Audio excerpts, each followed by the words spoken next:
Assalamualaikum warahmatullahi wabarakatuh. Perkenalkan, nama saya Majidatul Hima dari Pendidikan Matematika UNESA 2017. Baik, di sini saya akan menjelaskan mengenai Batik Jeti Sidoarjo. Yang pertama yakni sejarah Batik Jeti Sidoarjo. Batik Jeti Sidoarjo terletak di Desa Jetis, berdiri sejak tahun 1675. Nah, berawal dari seorang dari kerajaan dan para pengawalnya dikejar oleh penjajah dan lari di Sidoarjo. Orang tersebut kini dikenal dengan Bapak Mulyadi. Bapak Mulyadi dimakamkan di dekat Masjid Jami yang berlokasi di Jetis. Bapak Mulyadi memberikan pengajaran kepada masyarakat Jetis ilmu tentang membatik karena digunakan sebagai media komunikasi yang baik bagi masyarakat Jetis itu sendiri pada kala itu. Pak Mulyadi juga mendirikan sebuah komunitas membatik di daerah Sidoarjo yang kini kita sebut dengan Pasar Jetis Sidoarjo. Seiring dengan perkembangan penduduk dan keinginan batik semakin melejit, akhirnya batik Jetis Sidoarjo terkenal di beberapa daerah, salah satunya yakni Madura. Namun sayangnya tidak ada penerus untuk mengembangkan batik tersebut. Pada akhirnya pada tahun 1950 ada seorang wanita bernama Ibu Widiarsih yang kita sebut sekarang Ibu Widi mendirikan atau mempelopori meneruskan batik Jetis Sidoarjo ini, sehingga banyak masyarakat Jetis kembali membatik dan dijadikan sebagai sumber usaha kehidupan sehari-hari. Pada 1970 pegawai Ibu Widiarsih memberanikan diri untuk membuat usaha rumahan sendiri, sehingga pada tahun itu masyarakat Jetis hampir keseluruhan membuat usaha batik Jetis Sidoarjo. Pada tahun 1975, akhirnya batik Jetis Sidoarjo dapat kita kenal hingga saat ini dan dijadikan sumber usaha masyarakat Jetis dalam memenuhi kehidupan sehari-hari. Nah, setelah kita mengenal sejarah batik Jetis Sidoarjo, kita akan membahas ke hal yang kedua, yakni perkembangan motif batik Jetis Sidoarjo dari tahun 2008 hingga saat ini. Dengan perkembangannya waktu dari tahun 2008 hingga 2009, motif-motif yang berada di batik Jetis Sidoarjo adalah beras berceceran atau beras ultah. Juga ada daun tebu, juga ada kembang bayam. Setelah diresmikannya Paguyuban Kampung Batik Jetis Sidoarjo, muncullah beberapa motif baru dari batik Jetis itu. Salah satunya yakni udang bandeng sebagai ikon kota Sidoarjo sendiri. Selain itu juga ada cipratan, ada mahkota, dan ada keong. Pada tahun selanjutnya, pada tahun 2009 hingga 2010, perkembangan motif batik Jetis Sidoarjo mengalami beberapa kemajuan, yakni adanya motif sandang, pangan, cecekan, daun sirih, kangkung, pecah kopi, dan masih banyak lagi. Perkembangan motif batik Jetis Sidoarjo pada tahun 2010 hingga saat ini sangat mengalami perubahan yang signifikan, karena pada tahun 2010 hingga saat ini para pengrajin batik menggunakan motif kontemporer.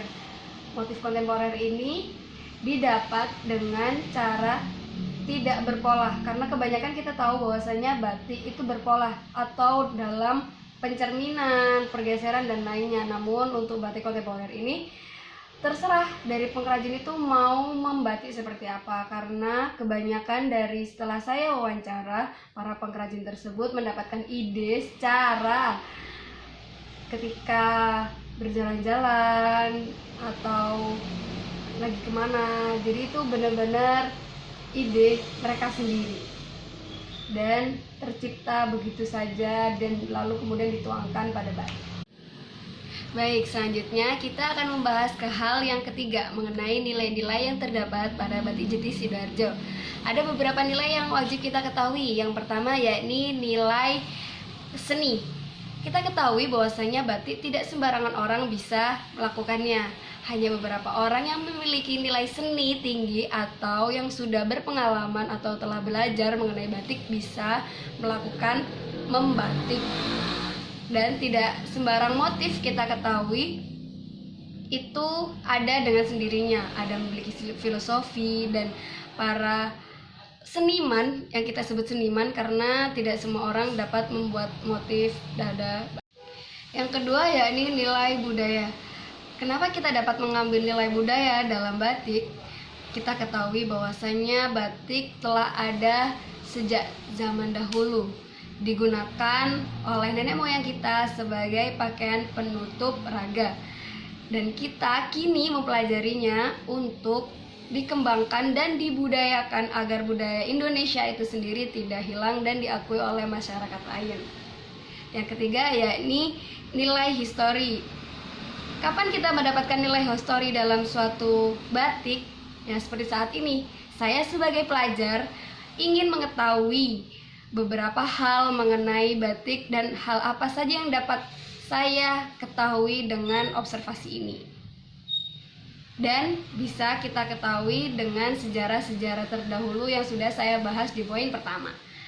Yang keempat yakni nilai ekonomis.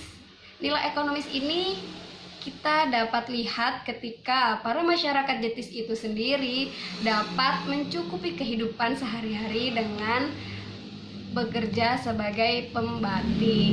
Di situ mereka dapat nilai ekonomis, tidak hanya mereka, namun kita juga dapat menggunakannya. Yang kelima dan terakhir yakni nilai pendidikan dan filosofis. Kenapa kita dapat menilai bahwasanya batik memiliki pendidikan dan filosofis? Karena kita ketahui bahwasanya hampir seluruh sekolah menggunakan seragam batik juga. Itu salah satu nilai pendidikan yang dapat kita ambil.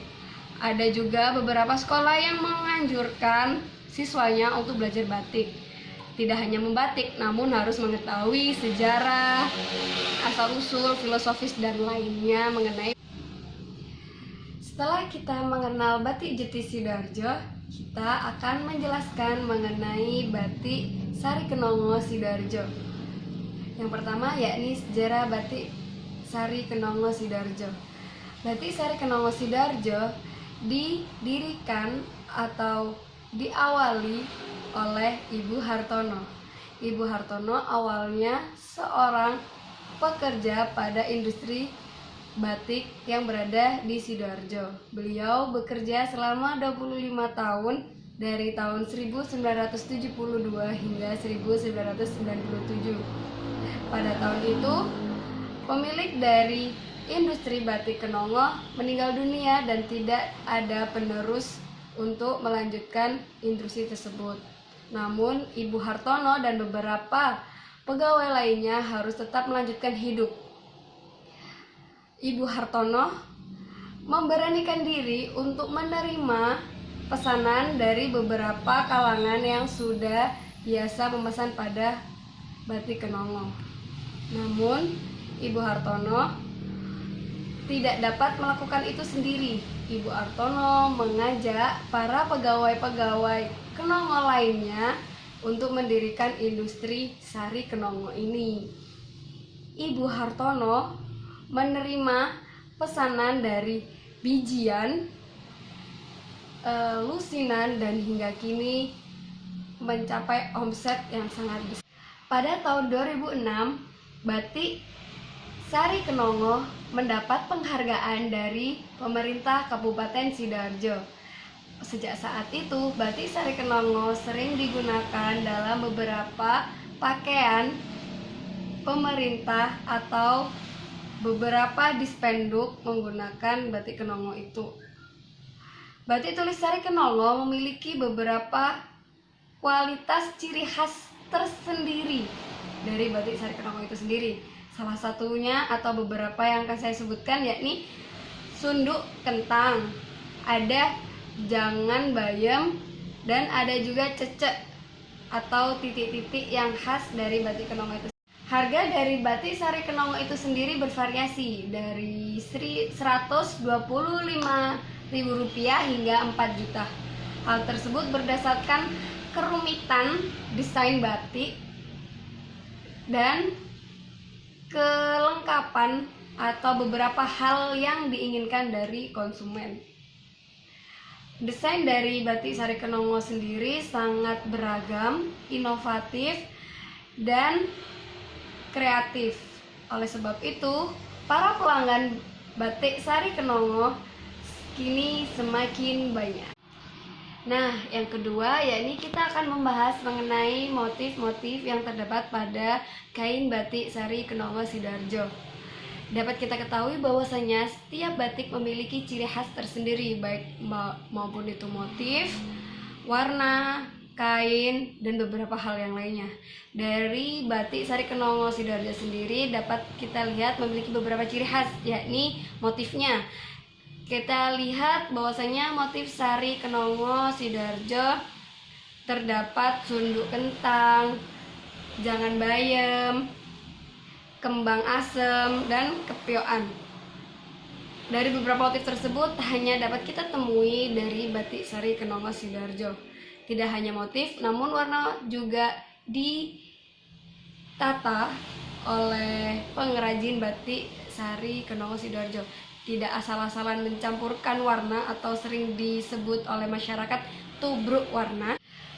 Selain itu, batik Sari Kenongo Sidoarjo juga memperhatikan tata letak dalam pembuatan batik sebagai pakaian. Kapan itu diletakkan di dada, di lengan, di punggung, agar motif-motif itu tidak bertabrakan. Baik, sekarang kita akan membahas mengenai motif batik yang berada di daerah Sidoarjo. Ada beberapa motif yang kami akan kenalkan. Yang pertama yakni motif Jayandaru. Kita ketahui bahwasanya ikon dari kota Sidoarjo adalah Jayandaru, udang, dan bandeng.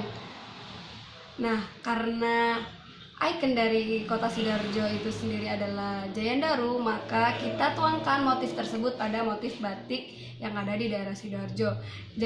Jayandaru sendiri berartikan kekayaan. Harapannya masyarakat Sidoarjo dapat memiliki kekayaan dari hasil alam kita sendiri. Baik, yang ketiga yakni motif wayang gabrak Sidoarjo yang sering disebut oleh masyarakat Sidoarjo, yakni wayang Jek Dong yang berkembang sejak abad 15. Cerita-cerita yang diambil yakni dari cerita wayang daerah Jawa Tengah. Namun untuk masyarakat Sidoarjo sendiri memiliki karakter atau peran yang diambil yakni Prabu Boma Narakusura Tiwikrama.